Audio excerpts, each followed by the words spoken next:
শনিবার সকালে আবার সিজিও কমপ্লেক্সে পৌঁছলেন আরজিকর হাসপাতালের প্রাক্তন অধ্যক্ষ সন্দীপ ঘোষ। শুক্রবার বিকেলে তিনি সিবিআই দপ্তরে গিয়েছিলেন। গভীর রাত পর্যন্ত জিজ্ঞাসাবাদ করা হয় তাকে। তারপর শনিবার আবার তলব করা হয়। সকালেই হাজিরা দিলেন সন্দীপ। সিজিও কমপ্লেক্সে ঢোকার সময় সাংবাদিকদের প্রশ্নের জবাবে সন্দীপ একটা কথাই বলেন, আমি তদন্তে সহযোগিতা করছি, দয়া করে প্রচার করবেন না যে আমাকে গ্রেপ্তার করা হয়েছে। বেশ কিছু নথি নিয়েই তাকে সিজিওতে ঢুকতে দেখা গিয়েছে।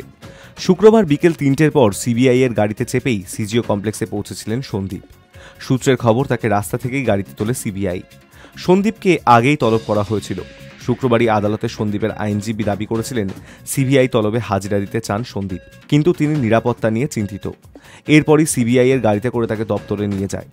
গভীর রাতে বাড়ি ফেরেন সন্দীপ। আরজি করে কর্তব্যরত মহিলা চিকিৎসকের ধর্ষণ ও খুনের ঘটনার পরেই সন্দীপের নাম প্রকাশ্যে আসে। চিকিৎসক এবং পড়ুয়াদের অভিযোগ ছিল সন্দীপ অত্যন্ত প্রভাবশালী। এই তদন্ত প্রক্রিয়াকেও তিনি প্রভাবিত করতে পারেন বলেই আশঙ্কা প্রকাশ করেছিলেন অনেকে। তার পদত্যাগের দাবি উঠেছিল আরজিকর থেকে। এর মাঝেই গত সোমবার সন্দীপ সংবাদ মাধ্যমের সামনে ইস্তফার কথা ঘোষণা করেন। স্বাস্থ্য ভবনে গিয়ে ইস্তফাপত্র জমাও দেন।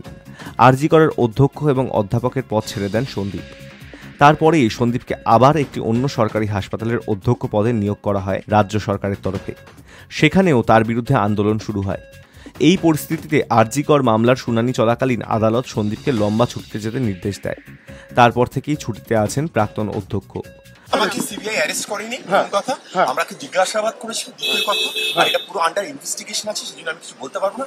যে সঞ্জয়কে সঙ্গে নিয়ে বসে কোনো এরকম কিছু হয়নি। আমাকে ওরা জিজ্ঞাসাবাদ করেছেন এবং খুবই ভালো ব্যাপার। আদালতের নির্দেশ, আরজিকরের ঘটনার তদন্তভার নিয়েছে সিবিআই। সন্দীপকে জিজ্ঞাসাবাদের জন্য বৃহস্পতিবার তলব করেছিল তারা। সেদিন তিনি হাজিরা দেননি।